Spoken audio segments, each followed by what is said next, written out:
You are looking at the most important product in the history of humanity. Back in 2024, SpaceX caught a 20-story rocket out of the sky. And while most of us saw one of the most epic stunts ever, almost all of us have missed what this product will actually create. Because that catch, the pair of mechanical arms grabbing a 230-foot booster descending from space, wasn't designed for shock and awe, or to grab headlines, or to make sick content from it like this one. It was proof that humanity was about to enter its greatest period in history. Greater than the Industrial Revolution or electricity or even the wheel. The amount of wealth and freedom this product will create will be beyond compare.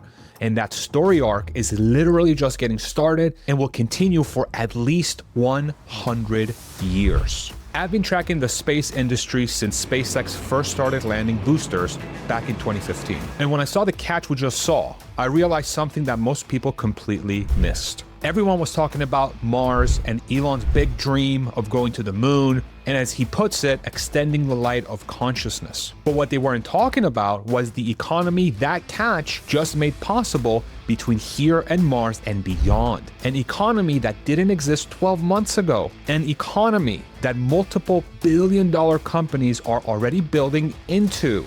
An economy the World Economic Forum and McKinsey project will be worth at least $2 trillion by 2035, and I'm telling you right now, that number is probably off by a factor of 10 or perhaps even 100. So I want to walk through exactly what this new economy will look like, who is going to build it, and why the numbers involved are so staggering that they will reshape industries most people don't even associate with space. Once you see it, you will not be able to unsee it. And those of you who follow this channel closely are probably deeply familiar with the concepts of how new technologies like Starship or even AI are going to transform everything. But there are many out there that can benefit so much from actually learning how to use things like AI to build things and make money, which are two very different skills. And this is where I want to introduce today's sponsor, Outskill. Outskill is a platform where people learn how to deploy AI to actually earn money. They are running a live AI workshop this Saturday and Sunday, 10 a.m. to 7 p.m. Eastern. They'll walk you through 10 plus AI tools, workflow automation, and building no-code AI products. They will also help you building AI agents that plan, execute, and report for you. Their community has shipped over 100 real AI products, with people building models generating $3,000 to $4,000 in actual revenue. They've got a 4.9 out of 5 on Trustpilot with over 10 million learners last year. And when you sign up, you get lifetime access to a community of over 5,000 professionals, plus over $5,100 in structured bonuses through their dashboards. Scan the QR code on the screen or check the link in the description or the pinned comment below to grab your spot. Thank you, Outskill, for sponsoring this video. Now, to understand why that rocket catch matters beyond the spectacle, you need to understand something called Wright's Law. Wright's Law is basically the observation that every time you double the cumulative production of something, the cost drops by a fixed percentage, usually somewhere between 15 and 25%. It's why solar panels that cost $76 per watt in 1977 cost about 20 cents today. You've got the same physics and the same sun, but the change is relentless cost curves driven by manufacturing volume, the number of things you make. Now apply that logic to rockets. Rockets have historically been the most expensive form of transportation ever invented by humans. The Space Shuttle, which flew from 1981 to 2011, cost about $54,000 to put a single kilogram into low Earth orbit. $54,000 for something that weighs about as much as a carry-on suitcase. At those prices, the only customers were governments, things like NASA or the Department of Defense or the European Space Agency. Nobody else could afford it, obviously. If you were a startup with a brilliant idea or an orbital business, it didn't even matter how good your idea was, the ticket to get there was too expensive. So the door was locked and nobody was able to go, and only sovereign nations had the key. Then SpaceX came along with Falcon 9 and got the cost down to roughly $2,700 per kilogram, a 95% reduction.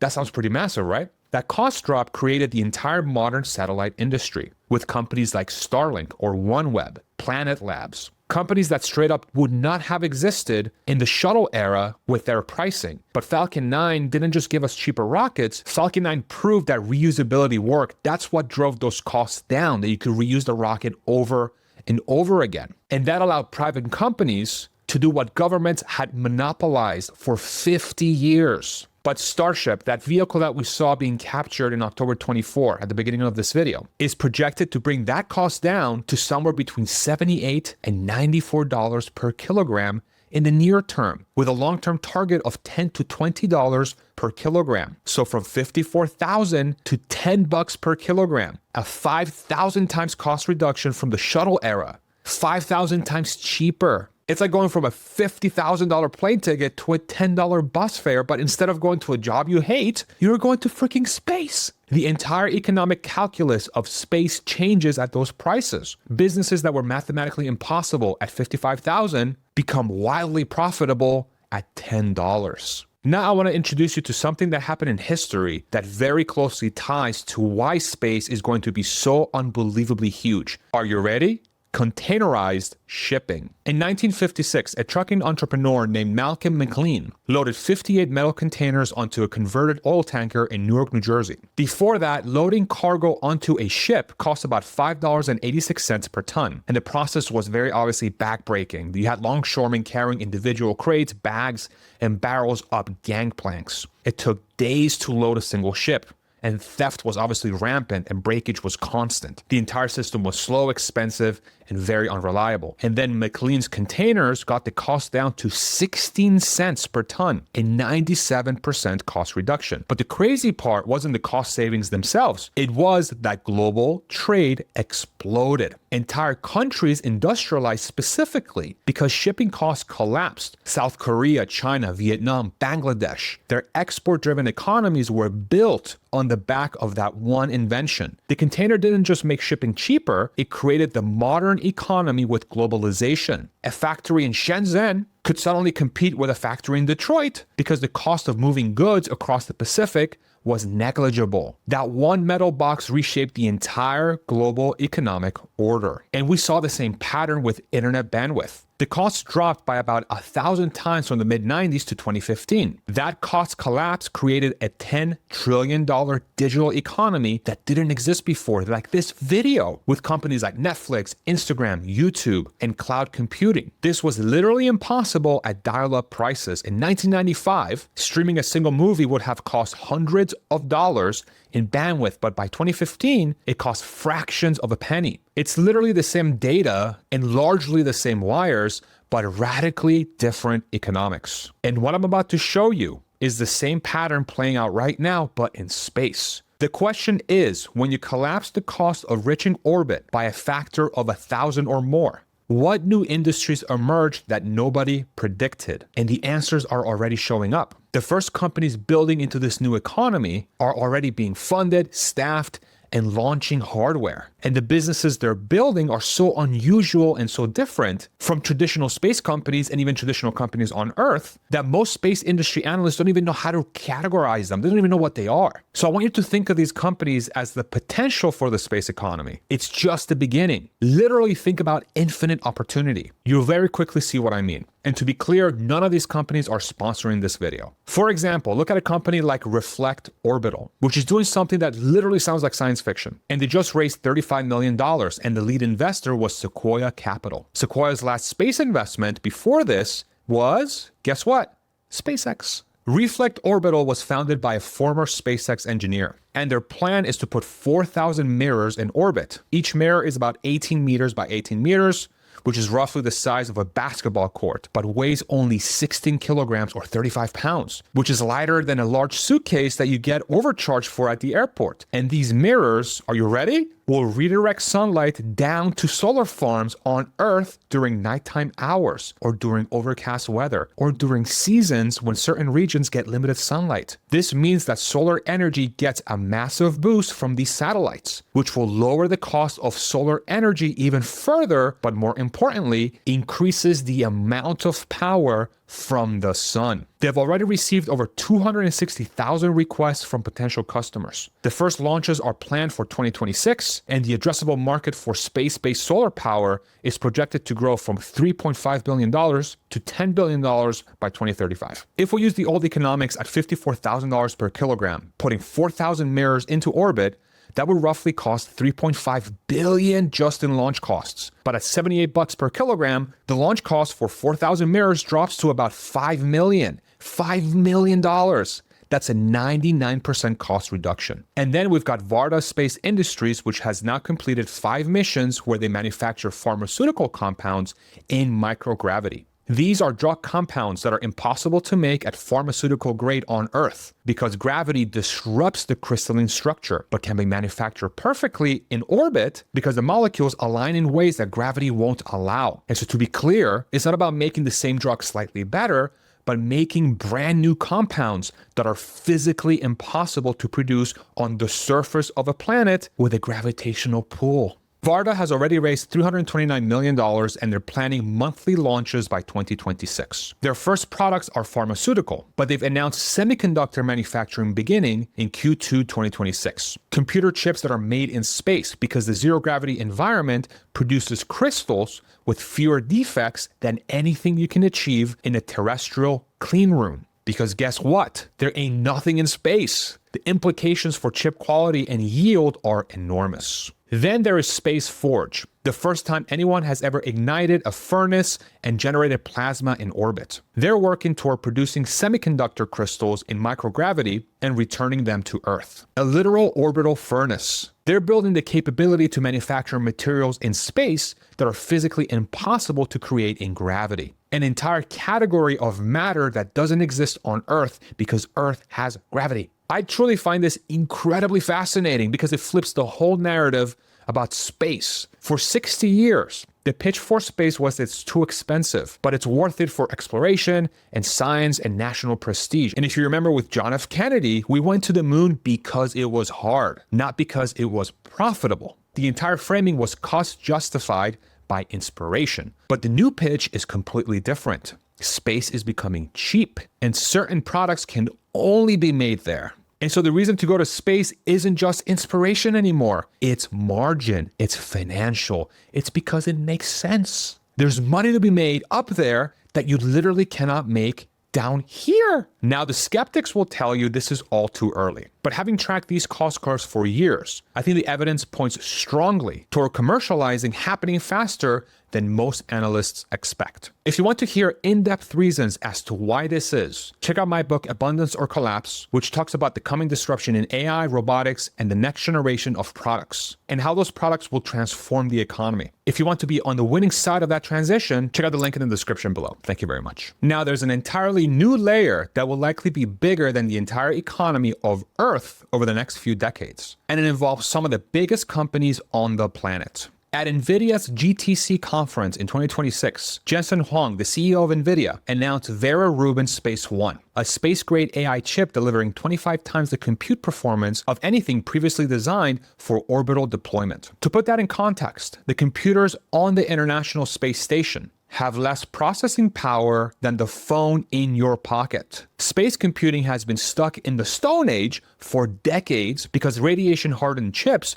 were always generations behind consumer hardware. Previous space-rated chips were essentially hardened versions of decade-old terrestrial processors. They worked, but they were very slow. But Vera Rubin Space One is purpose-built for orbital AI workloads at a performance level that would have been considered cutting edge just on Earth just 2 years ago. NVIDIA's launch partners for the space computing platform include Etherflux, Axiom Space, Kepler Communications, and StarCloud. Each of these companies is building orbital infrastructure designed to run AI workloads in space. So why space? Why not on Earth, where there's plenty of room for data centers? Because data centers on Earth are running into multiple constraints simultaneously. Power availability, heat dissipation, and NIMBYism, or not in my backyard. On Earth, you need massive cooling systems. You need water. You need proximity to power plants. You need permits. You need land. You need to navigate increasingly complex regulatory landscapes. But in orbit, solar panels provide continuous power, and the vacuum of space is the most efficient heat sink in the universe.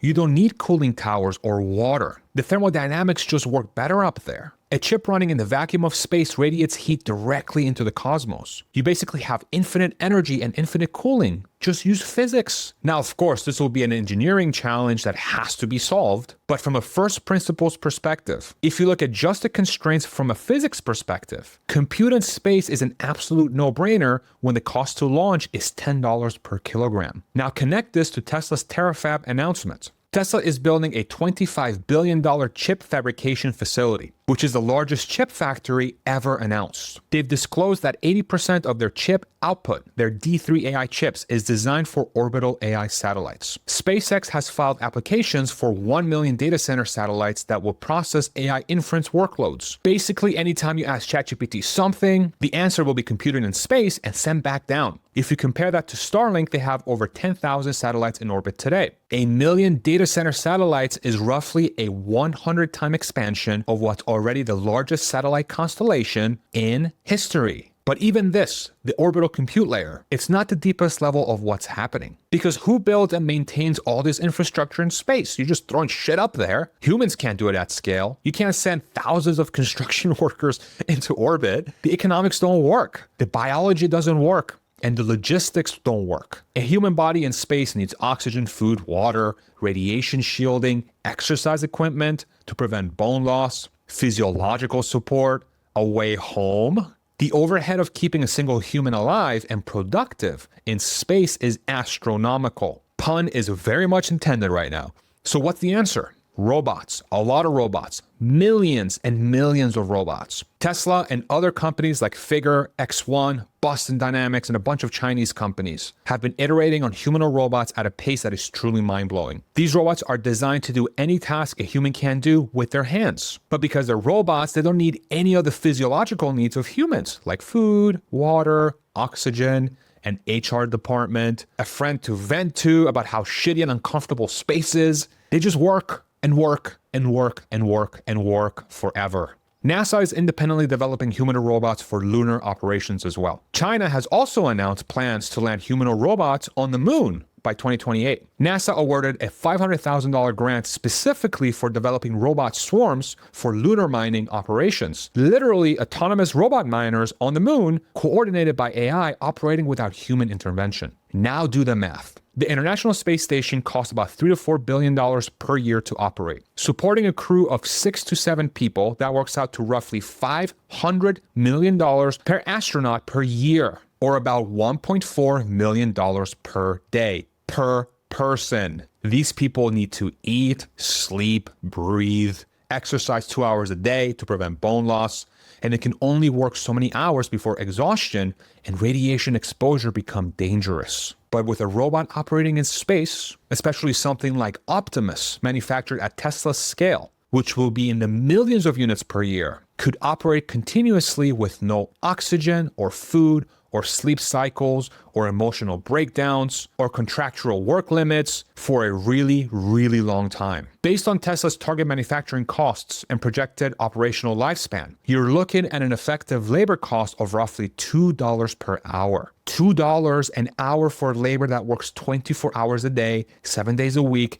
in conditions that would kill a human in minutes. That's the labor force for the space economy. It's robots. Or what about asteroid mining companies? Companies like Astroforge, which have missions planned for 26 and 27, and Carmen Plus, which is running excavation tests on Earth in preparation for off-world resource extraction. The asteroid mining market is projected to grow from $2 billion to $5 billion by 2030, because a single metallic asteroid can contain more platinum, gold, and rare earth metals than have ever been mined in human history. The economics of extracting those materials become viable when launch costs fall below a certain threshold and you dump a ton of robots to mine. Every factory, satellite, habitat, mine, refueling station, built and maintained by robots, launched by Starship, powered by the sun, connected by orbital networks. This is an entire industrial civilization being assembled in orbit, with the labor done by machines and the economics enabled by a single cost curve, the price per kilogram to orbit. And guess what? The stock market might actually be waking up to this. SpaceX's upcoming IPO is valued at approximately $1.75 trillion. They're reportedly raising $75 billion in the offering, with rumors of 30% retail allocation, meaning that individual investors might actually get to participate for the first time in the company at an unprecedented amount. This is not financial or investment advice. This is roughly a $2 trillion valuation for what is essentially the railroad of this new economy, the Union Pacific to orbit, the Malcolm McLean of space. We are watching the early stages of the most consequential infrastructure build-out since the internet. And the crazy thing is the second and third order effects that nobody can predict. And those are historically where the biggest value gets created. The internet wasn't built so people could share cat videos on YouTube or this freaking video. And the iPhone wasn't designed so people could hail rides from strangers with apps like Uber. Container shipping wasn't invented so you could buy a shirt made in freaking Bangladesh at a mall in Ohio. The second and third order effects dwarf the first order applications every single time. The first order effects are what you can predict. The second order effects are where the tens and hundreds of trillions